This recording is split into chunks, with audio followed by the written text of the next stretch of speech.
سب سے زیادہ دعا جو ہمارے بڑوں نے ہمیں سکھائی ہے وہ یہ دعا ہے کہ اللہ سے یہ دعا مانگا کرو کہ اے اللہ اپنے دین کی اخلاص، عافیت، قوت اور ہمت، یہ چار چیزوں، ہمارے حضرت یہ دعا اپنے لیے کروایا کرتے تھے ہم سے کہتے تھے میرے لیے یہ چار دعائیں مانگا کرو، یہ دعا مانگا کرو یوں، اے اللہ اخلاص کے ساتھ، کیونکہ اخلاص کے بغیر جتنا بھی کام ہو جائے آخرت میں کیا ہے؟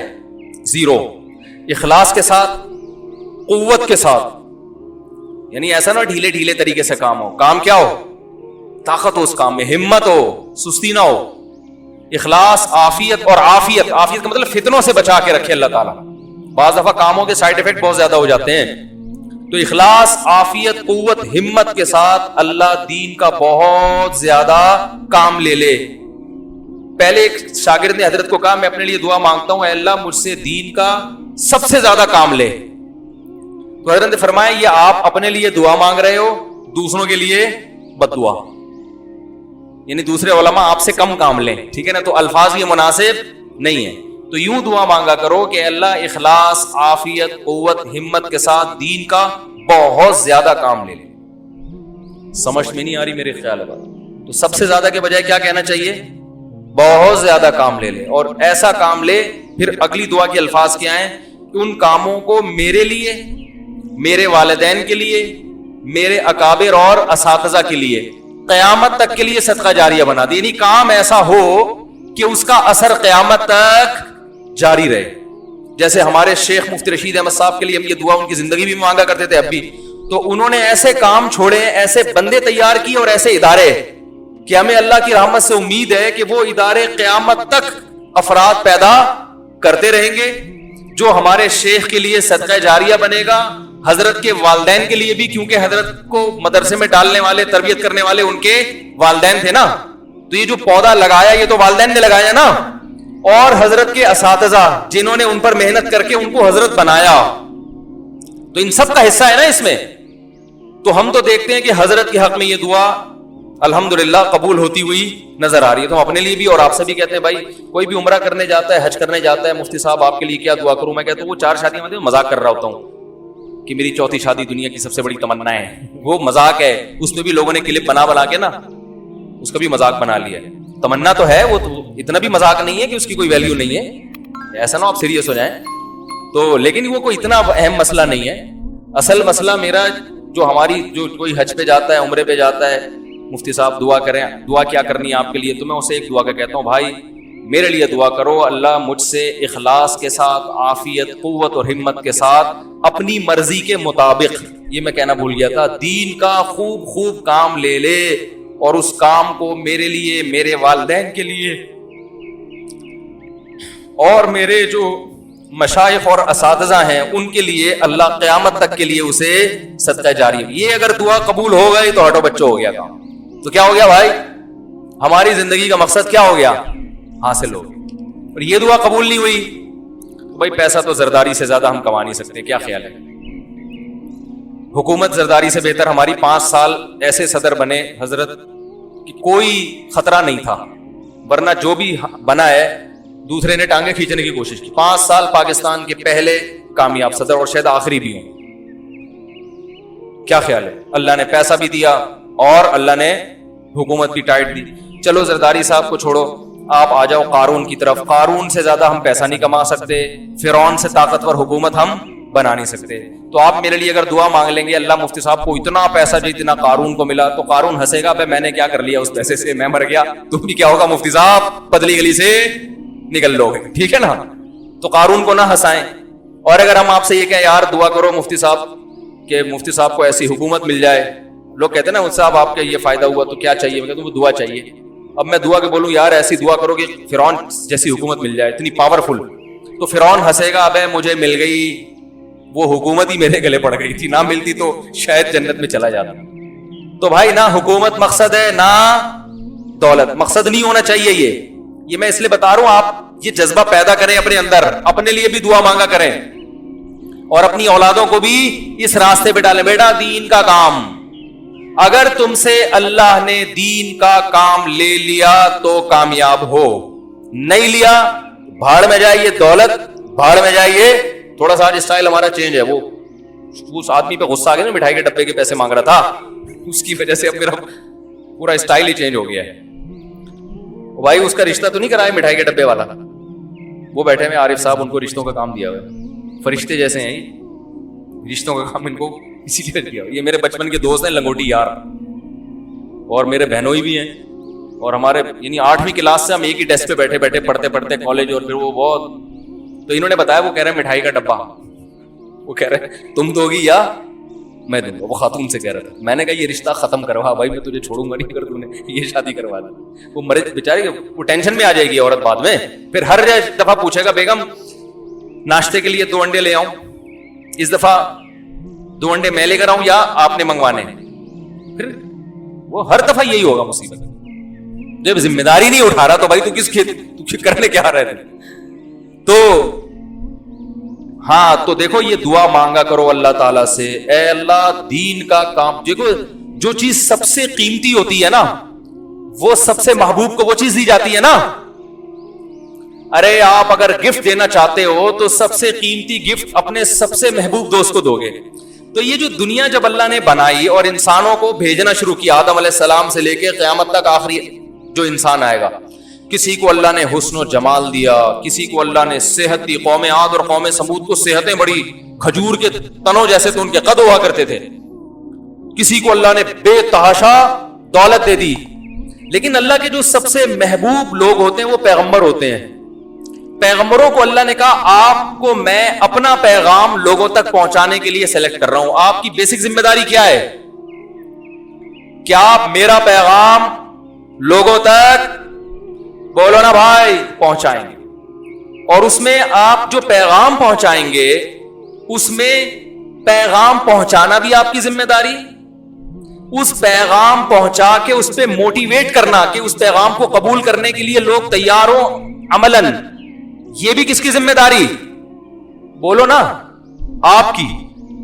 یعنی ان کو تبھی نبی صلی اللہ علیہ وسلم نے فضائل بھی بتائے نا ہمیں اعمال کے. یتیم کی کفالت کا یہ ثواب, پیغام پہنچایا, یتیم کی کفالت پہ اللہ خوش ہوتا ہے.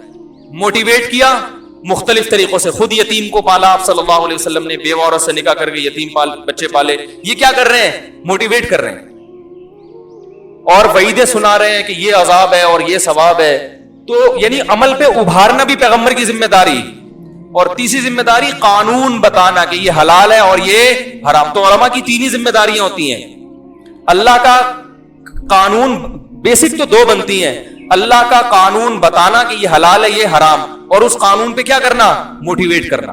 اس موٹیویشن میں جو اعتراضات ہیں اہل باطل کے, ان کے جوابات بھی آ گئے. جو اسلام پر اعتراضات ہوتے ہیں, مسائل پر اعتراض, وہ سب چیزیں. تو دیکھو جس کو یہ صفت حاصل ہو گئی نا, تو یہ اس سے بڑی خدا کی قسم کامیابی کوئی نہیں ہے, کیونکہ یہ کام اللہ پیغمبروں سے لیتا ہے, پیغمبروں سے. سمجھتے ہو کہ نہیں سمجھتے؟ تو اب کیا ہے کہ پیغمبروں سے اللہ کو محبت سب سے زیادہ, لہذا پیغمبروں میں قدر مشترک کیا ہے کہ اللہ کا پیغام پہنچائیں گے بھی اور اس پہ لوگوں کو کھڑا کرنے کی کوشش بھی کریں گے. صرف پہنچائیں گے نہیں, پہنچانا ہوتا نا تو ایسے پڑھ کے چلے جاتے, بھائی یہ بھی ہے, یہ بھی ہے, قانون کی کتاب ہے, یہ پڑھ لینا خود ہی جا کے. کو موٹیویٹ کرنا بھی. اب پیسہ یہ اللہ کی نظر میں اس کی ویلیو نہیں ہے, یہ کبھی دیا بھی جائے گا کبھی نہیں بھی. نبی صلی اللہ علیہ وسلم کو نہیں دیا, 40 دن گھر میں چولہا جلتا ہی نہیں. سلیمان علیہ السلام کو بے تحاشا دے دیا, اتنا دے دیا کہ اللہ نے اعلان کر دیا کہ سلیمان کو جتنی دولت ملی اور حکومت ملی, قیامت تک کسی کو نہ اتنی دولت ملے گی نہ ایسی حکومت. دونوں اللہ کے پیغمبر ہیں, ایک کو غربت میں رکھا جا رہا ہے اور ایک کو دولت میں. تو اس میں اللہ نے بتا دیا کہ میری نظر میں دولت اور حکومت یہ سیکنڈری ہے, یہ ثانوی چیز ہے, اصل چیز ہے مقصد کو فوکس کرنا. آپ صلی اللہ علیہ وسلم نے غربت میں اپنے مقصد کو پورا کیا, دعوت کا کام, اور سلیمان علیہ السلام نے دولت کے ہوتے ہوئے اپنے مقصد کو پورا کیا.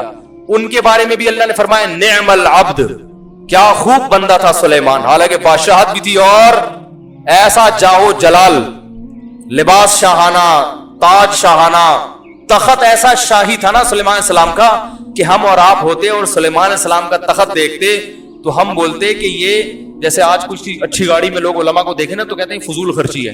تو میں کہتا ہوں یہ سلیمان علیہ السلام کو تخت پہ دیکھ لیتے تو کیا کہتے ہیں,